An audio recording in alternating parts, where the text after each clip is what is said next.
Afternoon, people. It's the Rate My Beer team, PJT, and the famous M. Famous. Famous to me, anyway.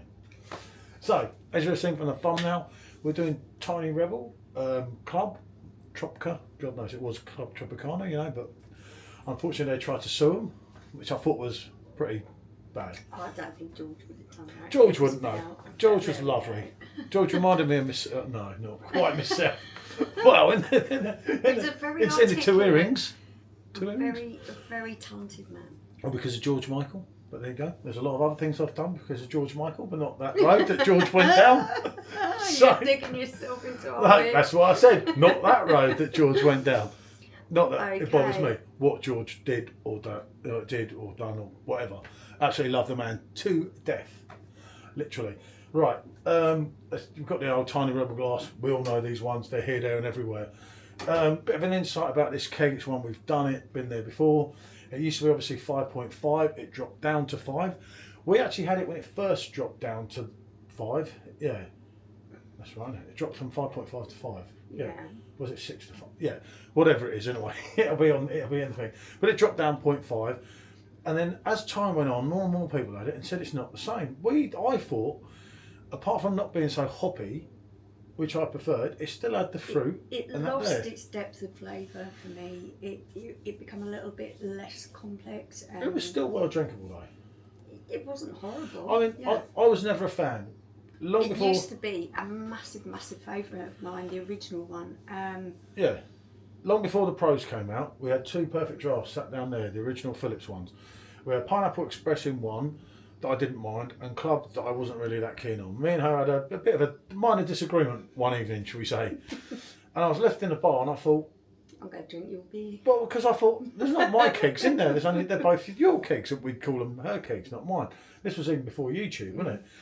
And I thought, do you know what? I don't mind. I'll drink all the Pineapple Express. I don't like that Clwb. I don't want it, but I'll drink her Pineapple Express, which obviously has never come back, which is a shame. Which is a shame that was on a perfect draft, because that was a 6% beer, and it flowed.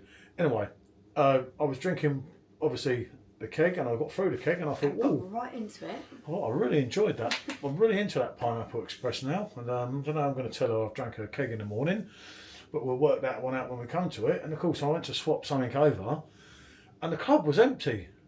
And he was like, I thought, I just Clwb. got into Clwb. I don't like Clwb, but obviously I do. It was a very Moorish beer. It was really great to have that popular. Come onto the machine, because there aren't a lot of IPAs in the and it was machine. much better than the can, because we did do that on the original one as well. And then on draft, you've had it on draft, and it's really delivered. Then, like they do here, they mess around with things. You can't blame AB InBev for that. That's Tiny Rebel. Did they get too big? Did they go away from what made them famous? Sold out, didn't they? No, that's Beavertown. Tiny Rebel was still owned by the two, well, as far as I know. But right, we've got it running at 4 degrees, so we're kind of in between there. As I say, it's one that we've had before. This is perfectly fine at 4 degrees, although I would recommend probably drinking it at about 6. Yeah, we'll see. Right, it's the first pour. It's not like a new keg. There's no excitement or anything here. Where I've been having a little tester. Well, we've been having a little tester. So I'll give it a pour and we'll see what we get. Yeah. Don't be banking on any special pours here, people, because it's lively. It's lively. Oh my God, it's lively. Actually. Right. Okay, that's glass full of froth. Okay. Right. I'll be honest with you, people. I'm not going to shy away and swap it over. And this is the pour. We have a 6-finger head. That's not gone to plan. I'm thinking, we've got that massive old tankard there, Hackney Church one. Couldn't you just pour in that and then pour another one and see if it comes out better the second one? Yeah, of course I could. Well, it will do, won't it? It's settled. I mean, that is special, isn't it? Look at that. Dump that in there for a minute. Dump that in there. Look at that, eh? That's like a German beer. I'm delivering without even meaning to it. I am a barman, people. When I met Michelle, I was a bar manager. Not a very good one. Typically, I'm not a very good beer reviewer, but I do try. There you go, you can hear that machine. It's looking a bit better this time. You can hear that quality. Yeah, that's better. So, ooh.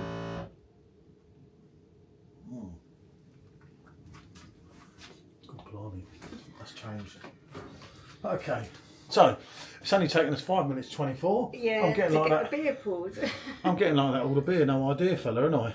There you go. So you've got that light golden colour, slightly hazy. It is slightly hazy.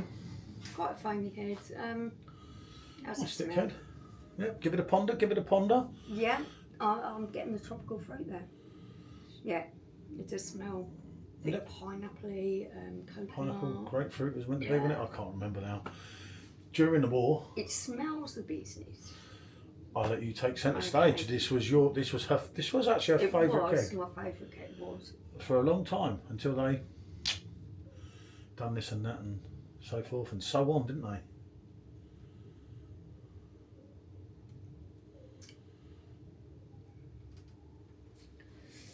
Touche, take your time.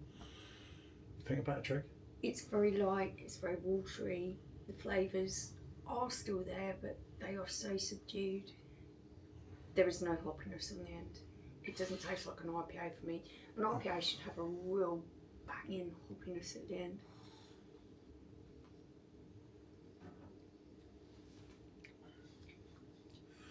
Well, it's got some fruit as it goes through it. It's not horrible.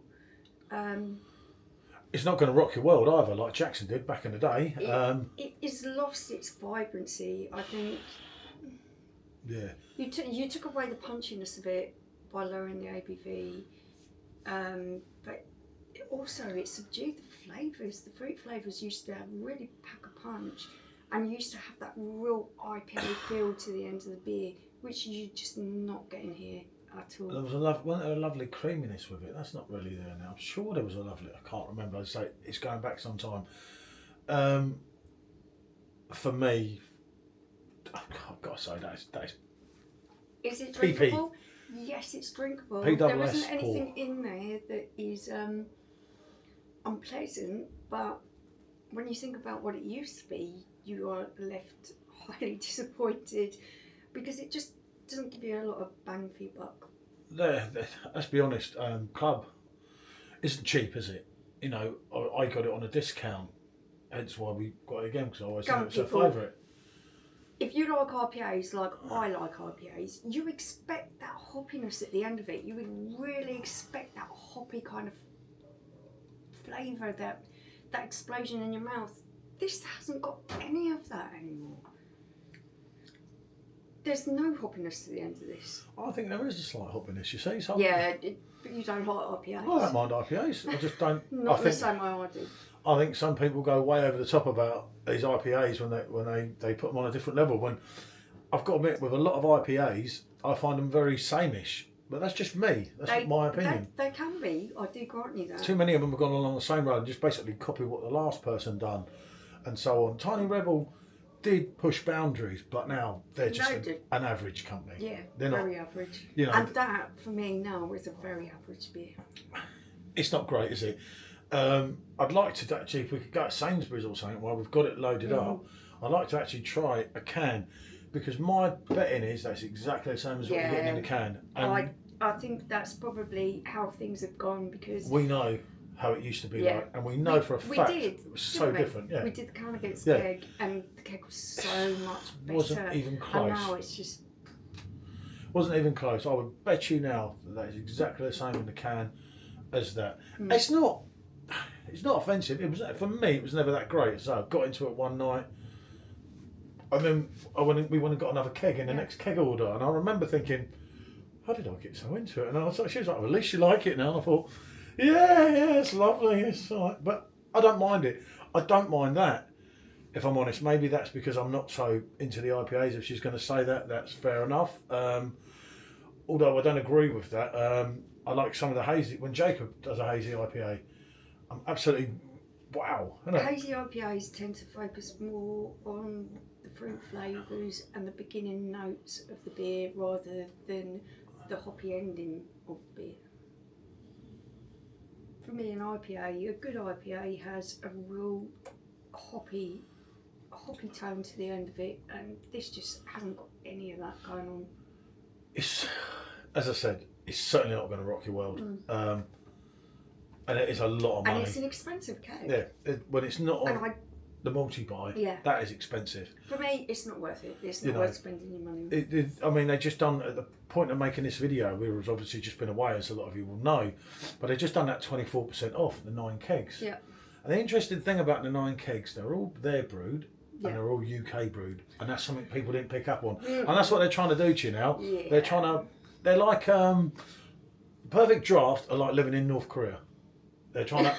I'm going to get murdered for this one, aren't I? But that is it. I understand where you're coming from. They're trying to control you to drink. Dictatorship. It's, and that's what they're doing. You're being manipulated into doing things in a certain way. That's why you hurt on Grand Pilsner. They always let it run out. You Hogart them because that's got to come in, so they're not making as much money. Them 9 infamous kegs. Come on, people. You know, step outside the box. Where's Kim? Do not buy into this. The next thing you know, they'll be selling Perfect Drafts in North Korea.